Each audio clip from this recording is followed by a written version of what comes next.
and welcome to the Classical Guitar Practice Room. I'm James Caldwell.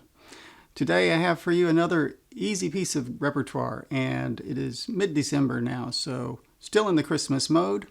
And this piece is We Three Kings, and it is found in Stanley Yates' Graded Repertoire for Guitar, Book 1. This is his arrangement of this piece. It is short, it is simple, but he's done some things to make it pretty. This piece is in 3/4 time, and the first half is in A minor, and it ends in C major. So let's have a look at the music and what he's done with it. The first line, if you ignored his fingerings and the indicators telling you which string to play notes on, you would assume just to play this in the first position with the obvious choice for the fingerings for the notes. So you would play it something like this: E, D, C, A, B, C, B, A. That's the first 4 measures. The next 4 are just the same thing. You could play it like this.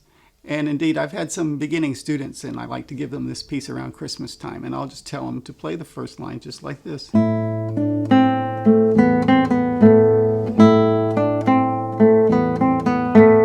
nothing really wrong with that. But there's a little footnote here. And below the first note, he has L period, V period. And in the box at the bottom of the page, it says LV means Lasciare vibrare, let ring.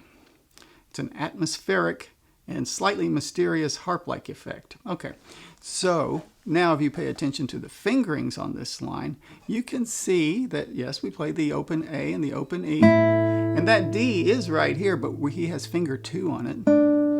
Now, in the second measure, that C is with finger 4, and it's on the 3rd string. So you can let the E, D, and C notes ring over each other. You have to lift off the C to get that A. So in the 3rd measure, similarly, we'll play the open low E string and the open B string, and we'll play this C out here on the 3rd string. You can let the B and C ring over each other. And the 4th measure is just 2 A's. So those first 4 measures.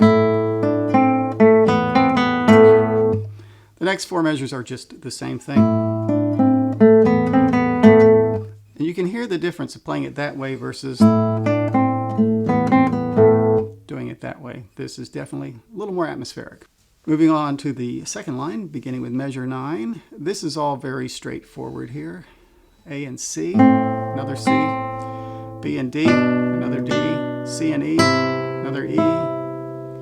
Now in this 4th measure here, this would be measure 12. We have C in the bass, and on top we have G, F, E. Now there is a dashed curved line between G and F. And what that means, at least to the best of my knowledge, is that it's an optional slur or pull off here. It's not easy to do while you're holding down the C in the bass, but it can be done that way. If you're uncomfortable with that, we have the option just to pluck every note. M, I, M. They both sound fine. Next measure, 2 Ds. E, D. E on the 4th string with C, open B, and octave of A's. That completes the first phrase. The last measure on this line, which would be measure 16, is a G chord. And that is a transitional chord. It's changing us from A minor into C major. Next line is C major. First measure is C. Come back with the M finger on the 2nd string. Another C chord. Come back with the I finger on the 3rd string G. In this measure 19, it's an F chord, but we're only playing the inner 4 strings, strings 5 through 2. So from your C fingering, you keep the 3rd finger down and the 1st finger down.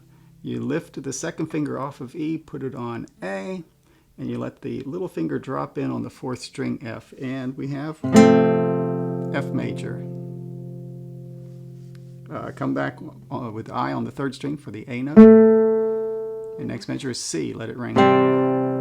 The next 4 measures are just the same thing. C chord, come back with C. C chord, come back with G. Move your fingers for an F here. Come back on the A. with C. Now the last line here, measure 25, little A minor chord to begin this. Come back on the C note, B and G and D here. Next is a one finger C chord, just the third finger on the fifth string, and it's every other string, C, G, and E. It's an easy way to play a C chord, but with the right hand it's P-I-A, because we're playing every other string. Next measure, D in the bass, A on the third string, F on the first string. Still playing P-I-A there because we're skipping over the second string there. And then that one finger C chord again. Next measure, it's B in the bass, G and D, so P-I-M with the right hand. And that one finger C chord, P-I-A. Now the last four measures are identical to the line above, what we were doing there. C chord, M finger comes back on C, C chord, I finger comes back on G. Rearrange our fingers for that F chord. I finger comes back on A, and it ends with a C chord. You can pluck that last chord with P-I-M-A like I just did, or you could do a thumb sweep.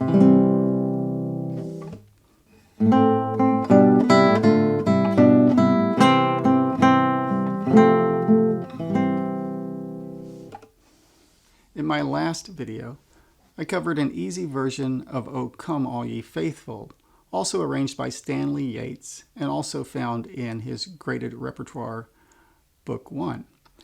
If you haven't seen that video, I'll put a link to it right up here, and go and check that out. You might enjoy it before Christmas arrives.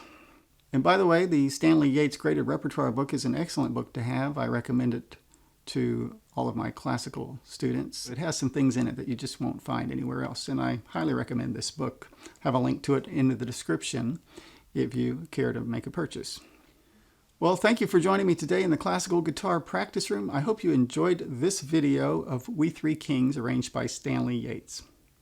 If you did, I'd appreciate it if you gave me a thumbs up, and be sure that you are subscribed to my channel so that you can stay tuned for more classical guitar related videos like this one. And until next time, I've been James Caldwell. Thanks for watching.